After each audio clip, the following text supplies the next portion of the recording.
राम राम। आप सभी के अंदर विराजमान मेरे परम पिता परमात्मा को मेरा कोटि कोटि नमन। हमारा सदगुरु सुखराम जी महाराज के ग्रंथ में निर्गुण बोध ग्रंथ का अंग चल रहा है। सदगुरुदेव सुरगुण के शरीर से निर्गुण ब्रह्म की प्राप्ति कैसे हो वो बता रहे हैं। और निर्गुण ब्रह्म की प्राप्ति के लिए आत्मा को ब्रह्म योग की साधना करनी पड़ती है। और ब्रह्म योग की साधना क्या है? सबसे पहले इन कानों से ब्रह्म ज्ञान को सुने। जब ब्रह्म ज्ञान को सुनेगी तो ब्रह्म को जानने का उसका विचार बनेगा। और जब ब्रह्म को जानने का विचार बनेगा तो आत्मा इस ब्रह्म ज्ञान को धारण कर लेगी। और जब ब्रह्म ज्ञान को धारण करेगी तब उसका ब्रह्म से योग हो पाएगा, तब वो ब्रह्म की सेवा कर पाएगी। और ब्रह्म की सेवा श्वास और प्रश्वास दोनों में की जाती है। यानी इस आती श्वास और जाती श्वास, लेती श्वास छोड़ती श्वास, जीभ और कंठ से इस ब्रह्म के नाम का रटना करेगी, सुमरन करेगी। ये है असल ब्रह्म की सेवा करना। ऊपर जो श्वास लिया जाता है वो ब्रह्म है, और जो नीचे का श्वास है वो माया है। तो माया और ब्रह्म दोनों मिलकर इस ब्रह्म भक्ति को करते हैं तो वो आत्मा को वो सत्शब्द लेने के लिए आ जाता है। फिर रात दिन आत्मा इस ब्रह्म के ध्यान में लगी रहती है, तब इस आत्मा का ब्रह्म योग बन पाता है। फिर चाहे महाप्रलय हो जाए तब भी ये आत्मा सत्स्वरूप परमात्मा के देश से नहीं आती है। तो यहाँ पर प्रलय और महाप्रलय में भी अंतर समझिए। जब सृष्टि पर अनर्थ होता है तो सृष्टि में जल बम ही जल बम हो जाता है, यानी पूरी पृथ्वी पर विनाश ही विनाश होता है। उसमें आकाश नहीं शामिल होता है, सिर्फ पृथ्वी का विनाश होता है, सब तरफ जल ही जल हो जाता है। तो ये अनर्थ होने की वजह से होता है, तो इसको प्रलय कहा जाता है, जिसमें सिर्फ धरती शामिल है। लेकिन जब महाप्रलय होता है तब ये धरती, आकाश, सूर्य, चंद्र, पानी, देव देवता, सब लोक, स्वर्ग, वैकुंठ सब कुछ मिट जाता है और फिर दोबारा से सृष्टि की रचना होती है। तो प्रलय में और महाप्रलय में बहुत बड़ा अंतर होता है। लेकिन ये भी याद रखिए कि मनुष्य के कर्म प्रलय में भी नहीं खत्म होते और महाप्रलय में भी नहीं खत्म होते, जब तक वो आत्मा ब्रह्म भक्ति करके ब्रह्म परमात्मा में, सत्स्वरूप परमात्मा में नहीं मिलती है। वो वापस सृष्टि की रचना में अपने कर्मों के साथ वापस उनको भोगने के लिए आ जाती है। इसीलिए सतगुरुदेव कहते हैं, चंद्र सूर पवन अर्पाणी, धर ब्रह्मंड आकाश बखाणी, तीनों देव शक्ति ने खावे, जम जोगी के पास न जावे।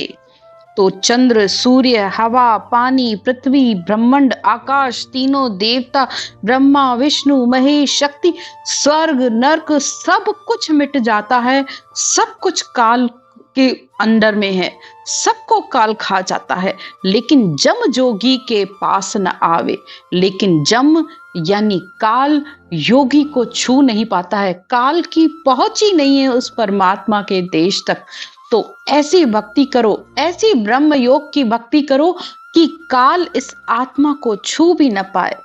अब आत्मा जब सत्य का संग करती है और जब ऐसे केवली भगवंता का ज्ञान सुनती है तो वो कहती है कि धरणी ध्यान धर्म लग लूटे, सुरगुण हंस नहीं छूटे।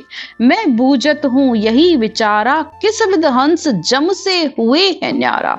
आत्मा कहती है कि सुरगुण यानी वाणी के आधार से तो जो भी भक्ति होती है तो उससे जन्म मरण नहीं मिटता है। तो मैं हे परमात्मा आपसे पूछती हूँ, संतों से पूछती हूँ कि इस आत्मा का जन्म मरण कैसे दूर हो। आवागमन बौर नहीं आवे, ये मुझको कोई ज्ञान बतावे। मुझे बार बार इस जन्म मरण में नहीं आना पड़े, ऐसा मुझे ज्ञान बताओ। सुरगुण भक्त विष्णु की साजे, तब लग काल शीश पर गाजे। आत्मा कहती है जब तक सुरगुण भक्ति, नवधा भक्ति की साधना करते हैं तो तब तक तो इस आत्मा का जन्म मरण नहीं मिटता है, क्यों? क्योंकि नवदा निर्फल नाम बिन, अष्टांग बड़ी उपांध, सांख जोग सारो नहीं, विद्या माय वाद विवाद। पूरा ही सारे ही भक्तियों का, सारे ज्ञानों का निर्णय सद्गुरुदेव ने एक दोहे में कर दिया। नवदा निर्फल नाम बिन, कि नवदा भक्ति में सेवा पूजा अर्चना सब कुछ है, लेकिन नाम बिन है। और अष्टांग भक्ति में बड़ी ही उपाधि है, यानी उसकी ऐसी योग साधनाएं हैं, अगर आपको सही गुरु नहीं मिला, सही आपने तरीके से नहीं किया, तो वो आपके शरीर में और बल की बीमारियां पैदा कर देगा। और आज के समय में अष्टांग योग की साधना करने वाले बहुत ही कम मिलेंगे। और सांख्य योग सारो नहीं, और सांख्य योग की भक्ति सजती ही नहीं है। इतनी ब्रह्मा जी की भक्ति कठिन है कि कोई कर ही नहीं पाता है। कलयुग है, कलयुग में कहां तक आप इन सब चीजों को संभाल पाओगे। और विद्या माय वाद विवाद, और वेदों के ज्ञान में पंडित अपने तरीके से बोलते हैं, ज्ञानी अपने तरीके से बोलते हैं, सब ही आपस में लड़ते और भिड़ते रहते हैं, और हर कोई अपने ज्ञान को श्रेष्ठ कहता रहता है।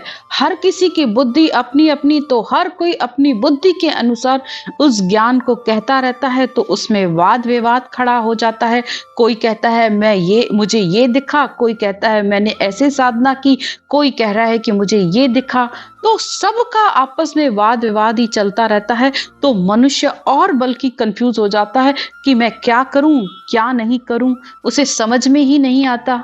फिर आगे कहते हैं, सांख जोग कोई रही समाई, नैचे काल न माने काय, जोग साध जमकू ही जीते, नैचे काल कर्म नहीं बीते। आगे सद्गुरुदेव फिर कहते हैं कि अगर कोई सांख योग की साधना करता भी है, तो भी उसका काल से छुटकारा नहीं होता है। और अष्टांग योग की साधना करने पर शरीर अमर हो जाता है, लेकिन महाप्रलय के बाद फिर उस आत्मा को आना पड़ता है। जैसे ज्ञान ग्रंथ हमें ये बताते हैं कि गोरखनाथ जी, भरत हरि, लक्ष्मण, हनुमान, कागभूषणी, ये सब संसार में अमर है, और जहां जहां भगवत कथा होती है ये वहां वहां आते भी हैं, लेकिन फिर भी महाप्रलय के बाद इनको आना पड़ेगा, क्योंकि शरीर से अमर हुए हैं, परमात्मा के देश में अभी तक नहीं मिले हैं। तो परमात्मा में देश में मिलने के लिए ब्रह्म भक्ति का योग चाहिए होता है, जिसे सद्गुरुदेव कहते हैं, कह सुखराम सुनो संत सारा, ब्रह्म जोग का भेव है न्यारा, ब्रह्म जोग सोजो तुम भाई, आवागमन मिटे दुखदाई। तो सद्गुरुदेव कहते हैं कि सभी संत सभी ज्ञानी सुनो कि ब्रह्म योग यानी सत्स्वरूप की भक्ति का भेद बिल्कुल अलग है, बहुत ही न्यारा है। नाम न्यारो भेद न्यारो, फिर सतगुरु न्यारो होई रे। तो उस न्यारे सतगुरु की यानी इस सत शब्द ब्रह्म की भक्ति करके ही ये आत्मा उस केवल पद आनंद पद में मिलेगी, तब इस आत्मा के जन्म मरण का दुख मिटेगा। तो ऐसे ब्रह्म योग की भक्ति करो। उद्भुत रीत ब्रह्म की होई, बिरला संत लखी जन कोई, सांख योग नवधा सु न्यारा, मन पवनासु परे विचारा।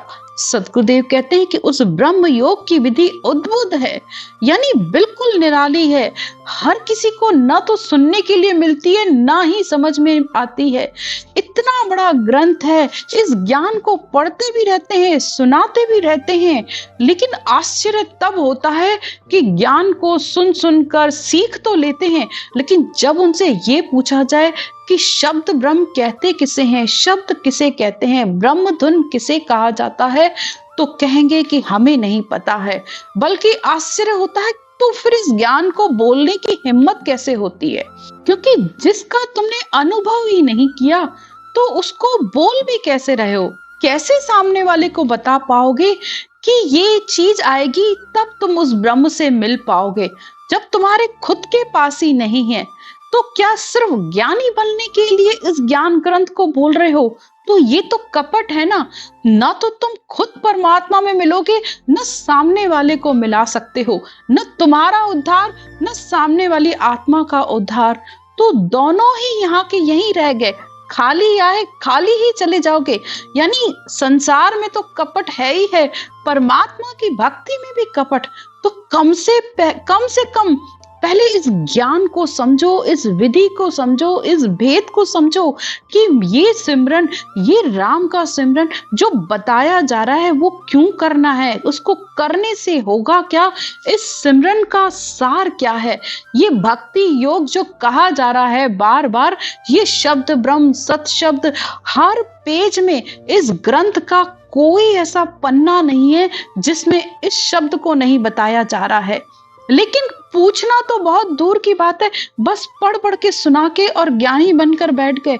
और फिर कोई कोई तो ऐसा होता है जो ये कहने लगता है कि आप हमें बताओ, तो हम भी उतने कॉन्फिडेंस से सामने वाले को बताने लग जाएं। अरे मुझे तो ये समझ में नहीं आता है कि कॉन्फिडेंस आएगा कहाँ से, जब जो तुम्हारे पास अगर धन है ही नहीं, तो संसार में जब तुम्हारा कोई कार्य नहीं होता है तो परमार्थ में कहाँ से होगा। इतना अनमोल ज्ञान है, केवली भगवंता का ज्ञान है। जो इस ज्ञान को समझे उतारे तो वो परमात्मा में आत्मा मिल जाती है। और तुम ऐसे ज्ञान में भी झूठ, तो कैसे परमात्मा से मिल पाओगे। कैसे हिम्मत होती है इस ज्ञान को बोलने की। हमारी तो इतने साल 35 साल हो गए भक्ति करते हुए, लेकिन आज भी इसको बोलते हुए परमात्मा से अरदास करते अंदर से डर होता है कि हे परमात्मा, इस मुखारबिंद से कोई भी गलत वचन मत बुलवाना, कोई भी ऐसी बात मत कहना कि जिससे इस आत्मा का कल्याण न हो सके। हर बार परमात्मा से विनती करके बैठते हैं कि हे परमात्मा, तू बुलवाना, जो सही हो, जो तुझे अच्छा लगे। हे परमात्मा, ये भगवत वचन है, इस मनुष्य की तो कोई ताकत नहीं है कि वो इन वचनों को बोल सके। इतना अनमोल ज्ञान है, और जिसे थोड़ा समझ में आ गया वो इतना बोलना शुरू कर देता है। हाँ ठीक है, अगर आप किसी को विधि बता रहे हो, भेद बता रहे हो, तो उस बात के लिए कोई मना नहीं है, क्योंकि सुखराम जी महाराज ने भी कहा है कि अगर तुम सत्संग में जा रहे हो, ज्ञान को सुन रहे हो, तुम्हें भेद और विधि का पता है, तो जो सामने वाली आत्मा है उसको बताओ, कोई दिक्कत नहीं है। क्योंकि इस ज्ञान में न कोई गुरु न कोई चेला, ब्रह्म ज्ञान के कोई गुरु न चेला। तो सुखराम जी महाराज भी कहते हैं कि ये खुली भक्ति है, सबको बताओ, कोई दिक्कत नहीं है। लेकिन ज्ञान को बोलने में डरो, क्योंकि ज्ञान को समझ के बोलो और अनुभव करके बोलोगे तो तुम्हारा भी कल्याण होगा और सामने वाली आत्मा का भी कल्याण होगा। आगे सद्गुरुदेव कहते हैं, उद्भुत रीत ब्रह्म की होई, बिरला संत लखे जन कोई, सांख जोग नवदासु न्यारा, मन पवनासु परे विचारा। सतगुरुदेव कहते हैं कि ब्रह्म योग की विधि उद्भुत है, सबसे न्यारी है। विरले ही संत इस सत्शब्द के ज्ञान को समझते हैं और अनुभव करते हैं, क्योंकि ये सांख्य योग, नवधा भक्ति, अष्टांग योग, ये इन सबसे अलग है। ये मन पावना सांसों से सबसे इस भक्ति का अलग ही विचार है कि इसमें आत्मा उस ब्रह्म के नूर के दर्शन करती है। बिन सूरज का तेज है, बिन चंदे प्रकाश, बिन बादल सुखराम कहे, बरसे 12 मास। वहां बिना सूरज का तेज है, बिना चंदा का प्रकाश है, बिना बादल के ही हर समय ये बारिश हो रही है। यानी इस शब्द धुन की धुन ऐसी है जैसे हर समय बारिश में उस अमृत में आत्मा नहा रही हो। धरती गगन दोनों नहीं, नहीं चंदा नहीं सूर, जहां देखा सुखराम कहे, अलख पुरुष का नूर। जहां न धरती है न गगन है, दोनों ही नहीं है, ना ही चंदा ना ही सूरज। सदगुरुदेव कहते हैं कि उस अलख पुरुष का दीदार आत्मा इस शब्द ब्रह्म के रूप में कर रही है, और हर समय इस शब्द धुन को सुनकर वो आत्मा इसके आनंद में रहती है। विरले ही संत इस ज्ञान को समझ पाते हैं और इस ज्ञान के द्वारा उस शब्द ब्रह्म को अनुभव कर पाते हैं। ब्रह्म जोग सोई जन साजे, उभय अंक रसना लेव गाजे, सहजा सजे ध्यान धुन सारा, रटना नाम जिव्या विस्तारा। तो जो इस जीभ और कंठ से लिवबद्ध रटना करता है, यानी लगन से बैठकर इस राम के नाम को सिमरन करता है, तो वो उभय अंक, यानी इस राम उभय अंक राम नाम को कहा गया है। बैठ के इस राम के नाम को प्रेम से आत्मा करती है तो सहज में ही ये धुन जागृत हो जाती है। लेकिन बिना कपट के करो, बिना कोई अंदर आशा, बिना किसी इच्छा के जब ये ब्रह्म योग की साधना करोगे तो तुम्हारा भी उद्धार होगा, तो दूसरे का भी कर पाओगे। ये मत सोचो कि मुझे ज्ञान हो जाए, मुझे ये धुन समझ में आ जाए तो मैं दूसरों को बता पाऊं। ये नहीं, अपनी आत्मा का उद्धार करो। अपने लिए भक्ति की जाती है, दूसरों को बताने के लिए भक्ति नहीं की जाती है। इस बात को अच्छे से सोचो, समझो, विचार करो। आज की चर्चा यहीं तक। राम राम। सिमरन की विधि। सिमरन करने का तरीका बहुत ही सरल है। सबसे पहले आप अपनी इस श्वास को समझिए। हमारी नाभि से जब हम श्वास को ऊपर की तरफ ले जाते हैं, यानी नाभि से गहरा सांस लिया और वो नाक तक गया और फिर वापस उसे नीचे छोड़ा तो वो नाभि में गया, यानी ये श्वास अंदर गोल माला की तरह हमारे अंदर घूमता है। थोड़ा सा आप इस श्वास को देखने की कोशिश करिए। गहरा श्वास लिया, जब श्वास नाभि से लिया तो उसमें आपको राम राम बोलना है, और जब छोड़ा तब भी राम राम बोलना है, वो भी कंठ और जीभ के साथ। अगर आप लोग पहली बार कर रहे हो तो जैसे अनुलोम विलोम किया जाता है, ये बस वही तरीका है। श्वास को ऊपर ले जाते हुए राम राम राम राम राम राम राम राम राम राम राम राम राम राम राम राम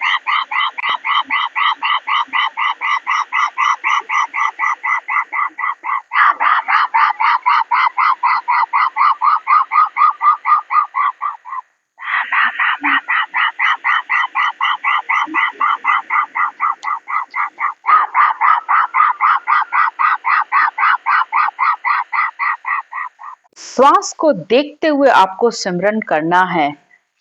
ये सिमरन की विधि है। जब आप इस तरीके से सिमरन करते हो तो वो सत्शब्द, शब्द ब्रह्म ने अक्षर आकर इस कंठ कमल पर जागृत हो जाता है।